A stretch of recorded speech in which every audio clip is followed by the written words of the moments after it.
You know that moment when you realize your entire family sees you as disposable? Turn to the one place that was supposed to offer shelter and support, her parents' home. They told her it was just until she got back on her feet. That family always helps. But what they didn't say was that help came with rules, judgment, and a coldness that would slowly strangle her and her children. It started quietly, a shift in glances, a tightening of boundaries, and then came the arrival of the golden son and his newborn child. Suddenly, Claire and her children became background noise in their own story. What the family never saw coming was that Claire was watching. She was remembering, and one day, she would take everything back, on her own terms. Stay with us through this story, because the ending might just change the way you see loyalty forever. If you haven't yet, make sure to subscribe and like the video, and let us know in the comments if you've ever had to walk away to protect the ones you love. Now, let's go back to where it all began. The sky was overcast the day Claire pulled into her parents' driveway. That kind of heavy gray that settles over everything like a warning.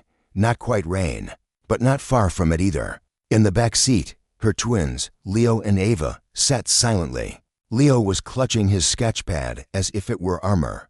Ava held her soccer ball tight to her chest. They looked like what they were, a small, fractured family, trying to hold themselves together. Claire had just finalized her divorce after 12 years of marriage. Her husband had left her with little more than partial custody, a heap of legal bills, and a mountain of self-doubt. He had moved on quickly, too quickly, with a younger woman who seemed to exist solely to remind Claire of everything she had lost. With no way to keep up with the mortgage and a demanding full-time job as a pediatric nurse, she turned to the only option left, her parents' house. Walter and Caroline had never been warm, but they were stable, reliable. And when she called, broken and ashamed, her father had said, "You can stay here until you figure things out." So she did. She took the guest room. Her twins shared a converted office with two narrow beds. She told herself every day it was temporary. Claire cooked. She cleaned. She paid for groceries when she could and made sure the twins stayed quiet, respectful, invisible. It wasn't ideal, but it was survival. At first, things were manageable. Walter was distant, as always. Caroline made her critiques sound like concern. "Ava talks back too much," she'd say. Or, "Leo's too sensitive. You spoil him." Claire bit her tongue, choosing peace over confrontation. Then came the news. Her younger brother, Ryan, and his wife, Brooke, were having a baby. Ryan had always been the golden child. He was charming, careless, and endlessly forgiven. After failing several business ventures, his tech startup finally took off, thanks in no small part to financial support from their parents. To Walter and Caroline, Ryan wasn't just their son. He was a symbol of everything they valued: success, appearance, and control.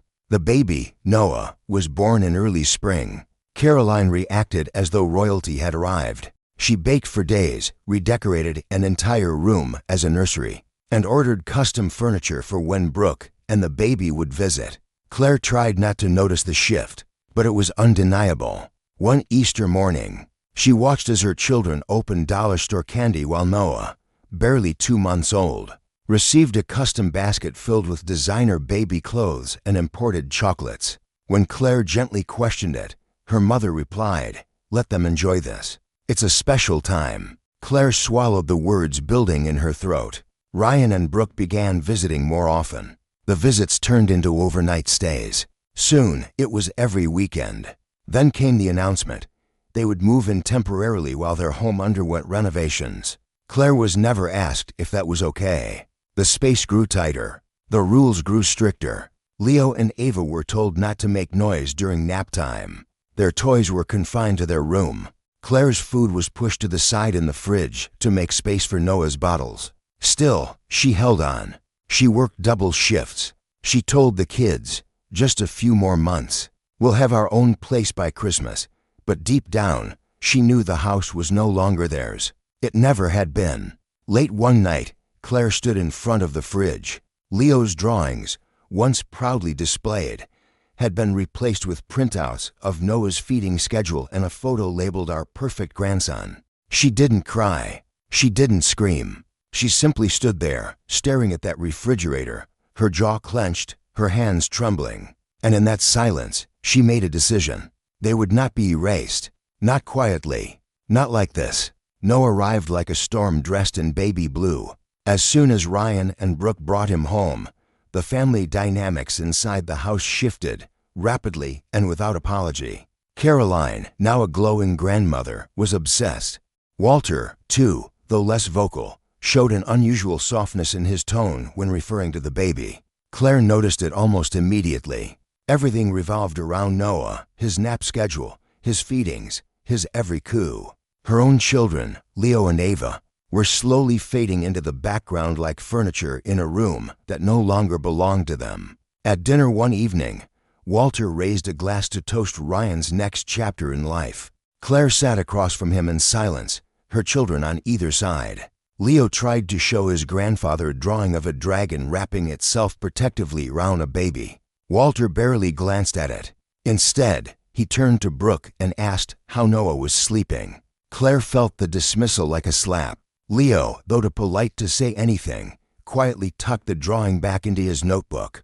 Days later, Caroline converted the formal dining room into what she called a visitation nursery. She ordered a second crib, another high chair, a whole set of baby gear identical to what Ryan and Brooke already had. In their upscale home across town. It's for when they stay over, she explained. They stayed over often. Claire watched as the space grew more cramped, not just physically, emotionally. Her children were told to keep the volume down. Ava's jump rope disappeared. Leo's Legos were boxed up and moved to their shared room. The living room became off-limits. Just until the baby adjusts, Caroline would say, "He needs calm." But it wasn't just the noise. It was the way Caroline looked at Ava when she came in from soccer practice with mud on her shoes, or the way she sighed dramatically when Leo spilled a few drops of juice on the table. At a family barbecue that summer, Brooke made a joke that landed like a dagger. "Noah only cries when he needs something," she said, rocking the baby. "Not like some kids who cry just for attention." Claire caught Ava's face freeze mid-bite. The little girl didn't say a word. She just stared at her plate, cheeks burning. Later that same day, Leo brought his sketchpad to Ryan, hopeful, proud. "I'm writing a comic," he said softly, "with spaceships and dragons," and Ryan barely glanced at the page. "That's cute, bud. But remember, stuff like that doesn't pay the bills." The boy didn't speak for the rest of the afternoon. Claire stayed quiet, observing, storing every word. She wanted to believe it would pass, that they could survive this phase. She told herself to endure. She was saving money. She was watching the rental listings. She just needed a little more time. But then came the real blow. Ava came home one afternoon, cheeks flushed and fists clenched. "Grandma said I walked too loud," she whispered. "I was just stretching on the patio." Leo added, "She told me I used too much paper in my notebook." Claire didn't respond right away. She knelt down, looked them both in the eye, and said, "You didn't do anything wrong." But inside, something snapped. She stood in the kitchen later that night, staring at the refrigerator. All the drawings, gone. In their place, photos of Noah at 2 months, Noah in a high chair, Noah wrapped in a blanket. A family tree drawing with only one name under grandchildren. Claire didn't cry. She didn't scream. She simply stood there, still and silent, and promised herself that this was the beginning of the end. They may have been erased from the walls of that house, but she would make sure they were never erased from their own story. By the time autumn crept in, the house felt less like a home and more like a theater, one where Claire and her children were the silent understudies, while Ryan, Brooke, and baby Noah played the stars. Claire walked on edge, sensing that the ground beneath her was no longer stable. It wasn't just the passive glances or the subtle dismissals anymore. There were whispers now, shifts in energy, words exchanged in low voices behind closed doors. Then came the moment that shattered whatever illusion of stability remained. It was a Thursday. Claire had just finished a grueling overnight shift at the hospital. Her phone buzzed several times during her short nap, but exhaustion pinned her down. When she finally opened her eyes and checked her messages, her stomach dropped. One text from Leo, "Grandpa and Uncle Ryan are moving our stuff." Another from Ava. Grandma says we have to live in the basement now. A third. Please come home. Claire didn't even stop to put on makeup. She grabbed her keys, ignored the ache in her legs, and sped toward the house, heart pounding. When she arrived, the air inside was still, eerily normal. Her children were sitting on the couch, backpacks on their laps, eyes hollow. Claire looked down the hallway. The door to the basement was open. Several of their belongings were piled at the top of the stairs: bedding, toy bins, a lamp. She found her mother and Brooke in the kitchen, acting as if it were an ordinary day. We decided the kids would be more comfortable downstairs, Brooke said with a smile, holding a cup of tea like a trophy. Claire's face remained unreadable.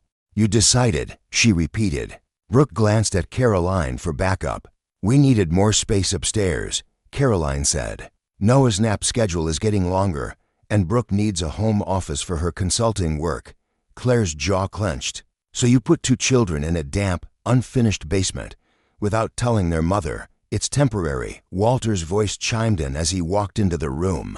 We laid down rugs. Claire turned to her children. Ava was still gripping her clarinet case. Leo had his sketchbook tucked under his arm like it might vanish next. They were packed, not because they wanted to be, but because they knew better than to fight. Claire's voice was quiet but firm. Go get the rest of your things. We're leaving. Walter scoffed. Where are you going to go? You haven't even found a place. I did, she said. 3 weeks ago. Lease starts in a few days.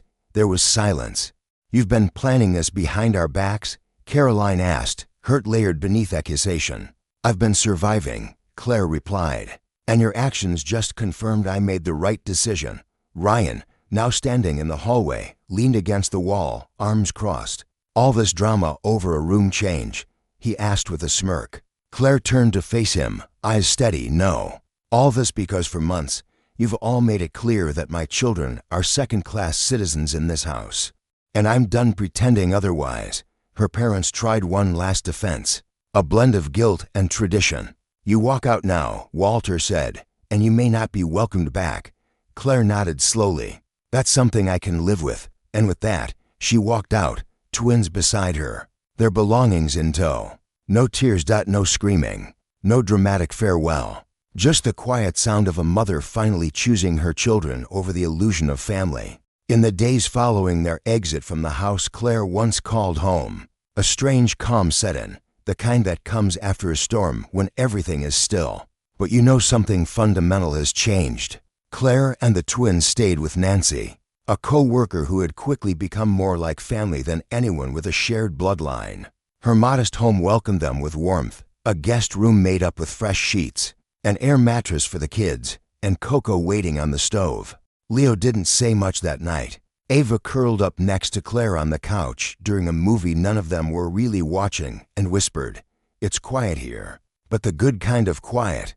Claire didn't sleep. She sat awake, phone in hand, reading over old texts from her parents.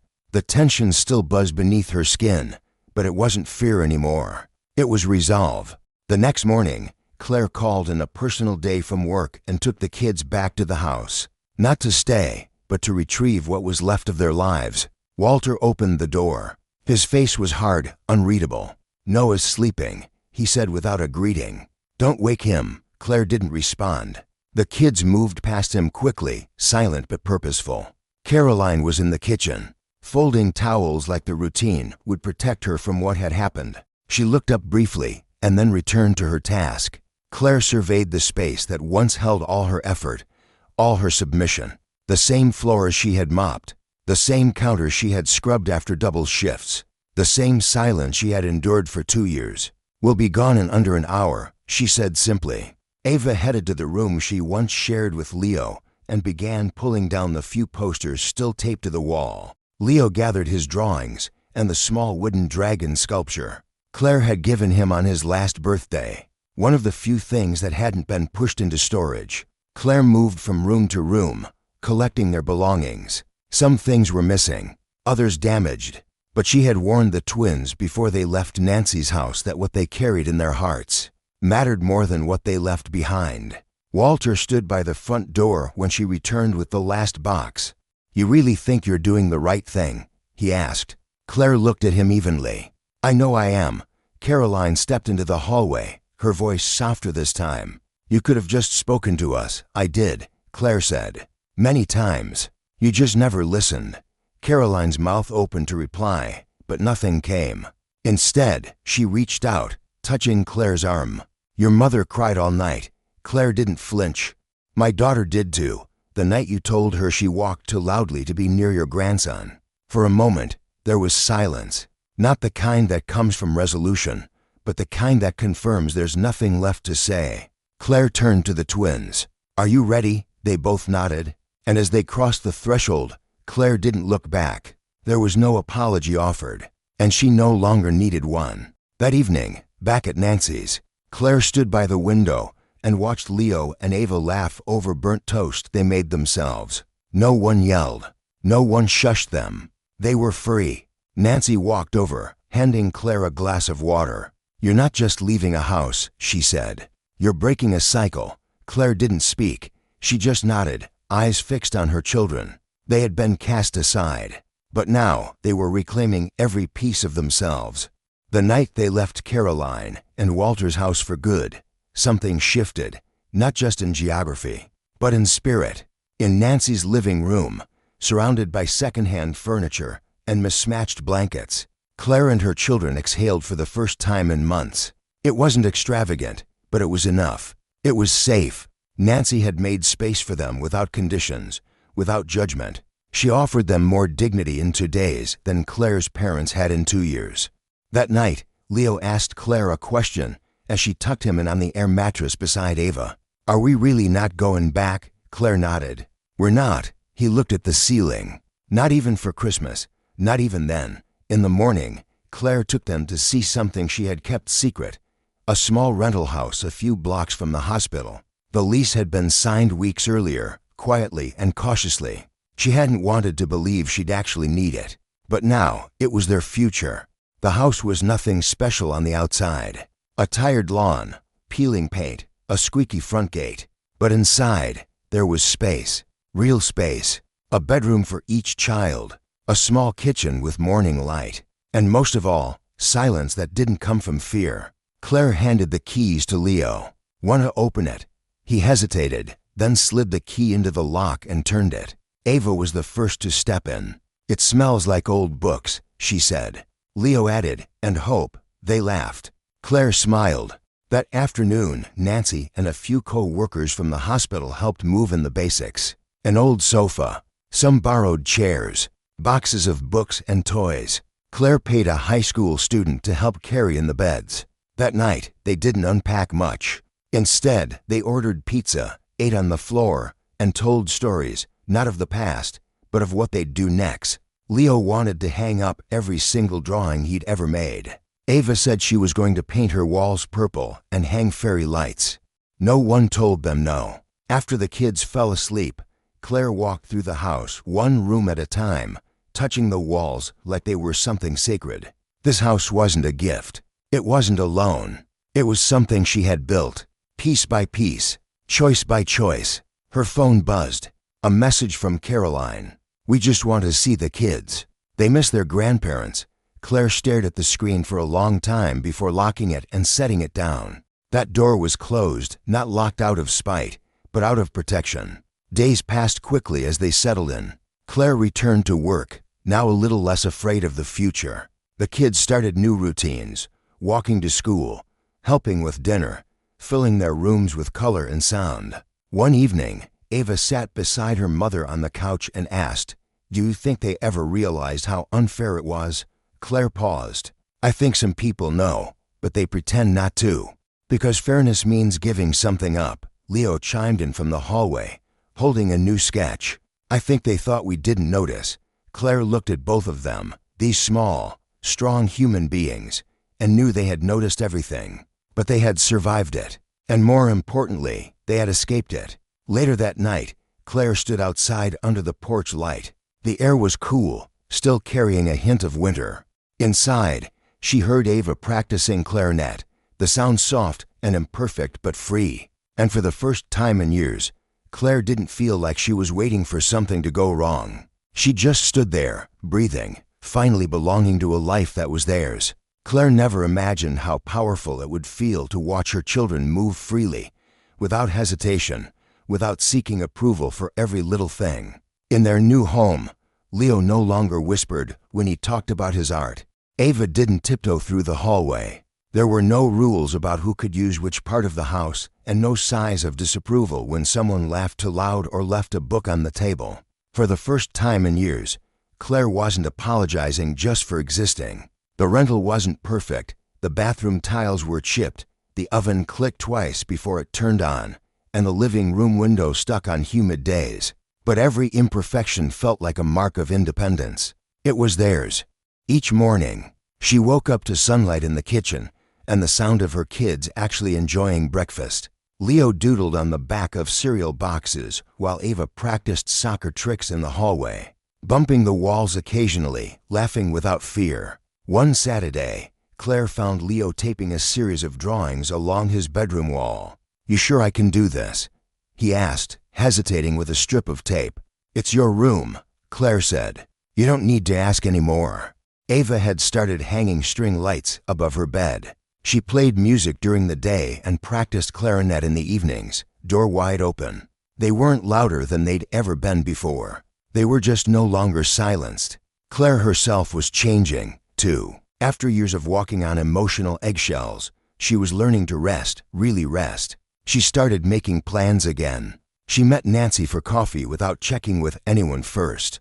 She allowed herself to smile more, not the tight, polite kind, but genuine, reflexive joy. Her promotion at the hospital gave her more flexible hours, which meant she could help with school drop-offs and attend Ava's practices. She was there when Leo's art teacher called to say he'd been invited to participate in a community exhibit. "You've got a talented kid," the teacher said, and he's starting to believe it, too. Claire hung up the phone and cried, not out of sadness, but release. The text messages from her parents came in waves. Caroline would write, "We're thinking of the kids. We miss them terribly."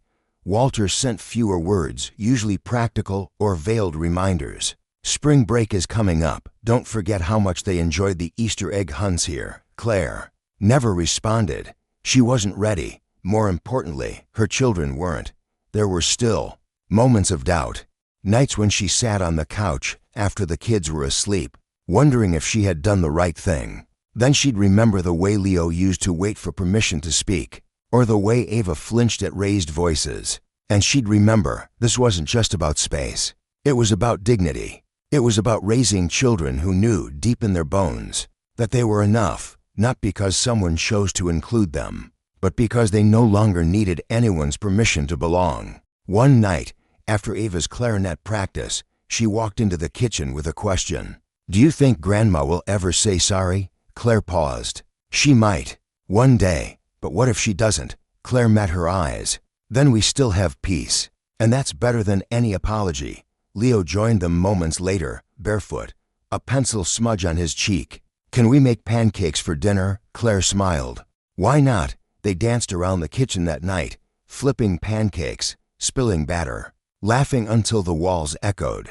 No one told them to stop. No one asked them to be smaller. Because this was a house where silence wasn't a survival tactic. It was simply peace. It was a quiet Sunday morning when they showed up.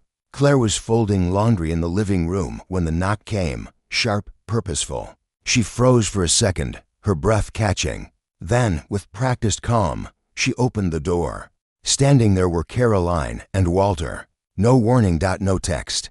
Just them, in their Sunday coats, pretending like months of silence and betrayal hadn't passed. "We thought it was time to talk," Caroline said, holding a Tupperware container like it was an offering. Claire stepped aside wordlessly. The house was modest, but warm. The kind of place built with care, where the walls were filled with evidence of life, drawings, music sheets, a backpack on the floor. Her parents looked around, saying nothing, but their eyes said plenty. "It's smaller than I expected," Walter said.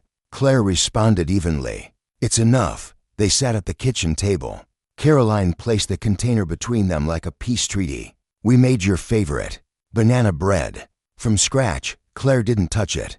"We just wanted to understand," her mother began, "why you felt the need to leave so suddenly." Claire let out a soft, incredulous laugh. You moved my children into the basement without telling me. You gave their rooms to Ryan and Brooke.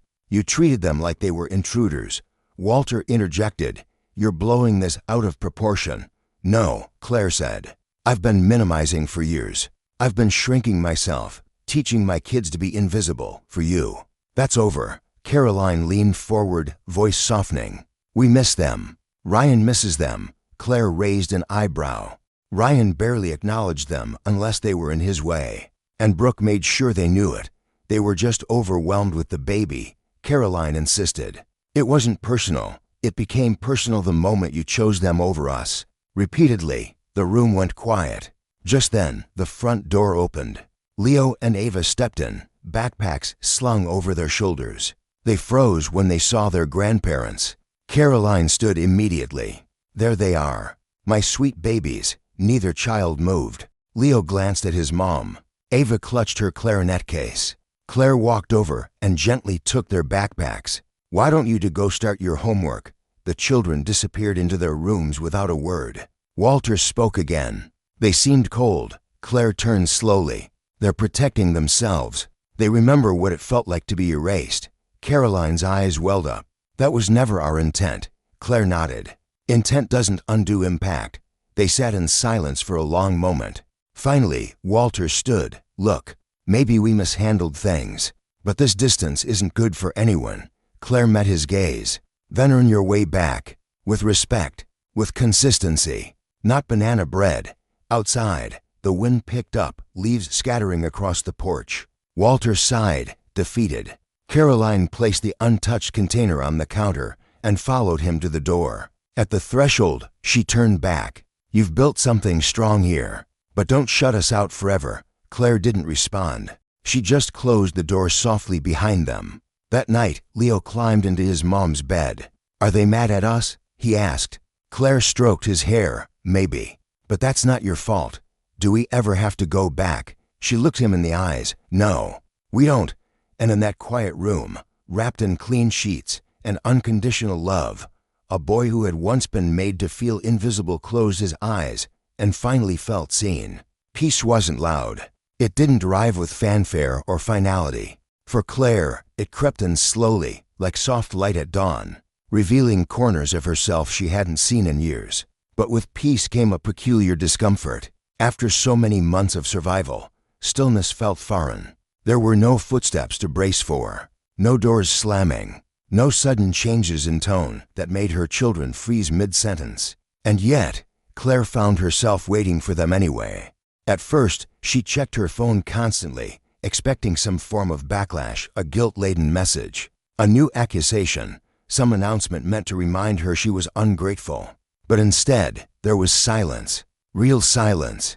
Ava was the first to notice it too. One evening, as she stepped lightly into the kitchen, Claire looked up from the stove and said, "You don't have to tiptoe anymore." "I know," Ava whispered. "I'm just not used to it yet." Neither was Claire. They were all learning how to live without fear. Leo began taping new drawings to his wall, full-page comics about time travelers, misunderstood monsters, and quiet heroes who outsmarted empires. He filled up 3 sketchbooks in a month. His teacher emailed Claire with the subject line, "You have a gifted storyteller." Ava auditioned for the school's advanced band and made it. She started practicing every day with the door wide open, letting her imperfect notes echo through the house.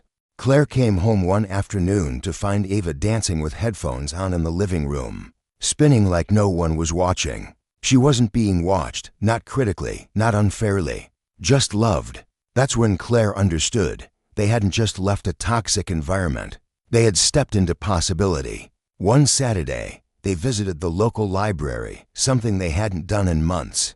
Leo checked out a book on architecture. Ava picked a mystery novel. Claire sat at a table with them, not rushing, not multitasking, just being. Still, the echoes of the past hadn't fully disappeared. Some nights, Claire caught herself flinching at certain tones in movies or TV shows. Other times, she'd instinctively reach to mute the kids' laughter, only to stop midway, realizing no one was going to scold them anymore. The texts from her parents came in frequently now. Caroline had stopped trying to negotiate access. Walter sent the occasional one-liner about the weather or news from the neighborhood. Claire never replied. Forgiveness might come in time, but boundaries had to come first. One evening, Ava sat beside her on the couch. "Do you think they loved us less?" Claire looked at her daughter carefully. "I think they forgot how to love more than one person at a time."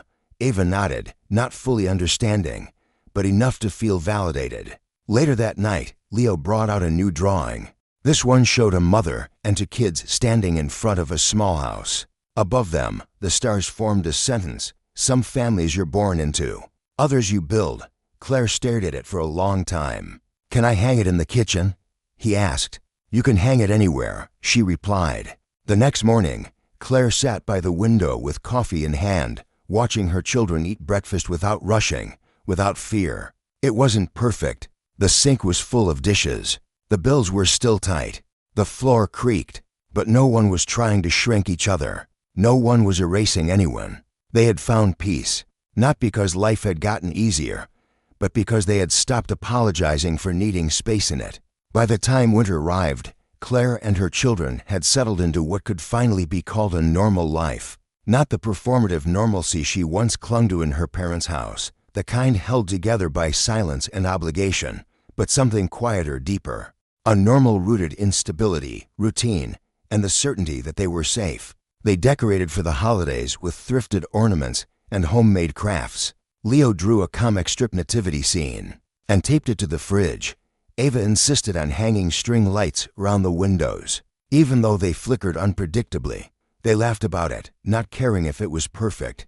On Christmas morning, Claire woke to the sound of Ava playing a shaky carol on her clarinet, and Leo announcing, "We made breakfast." It was burnt toast and scrambled eggs with way too much pepper. Claire called it the best meal she'd had all year. They didn't get many gifts, money was tight, but the freedom, the warmth, the absence of judgment, it was priceless. Still, the past had a way of echoing through the quiet. One night, after a library trip, Leo asked Claire, "Do you think Grandpa ever liked me? Or just Noah?" Claire paused before answering. "I think he never really saw who you were," Ava chimed in.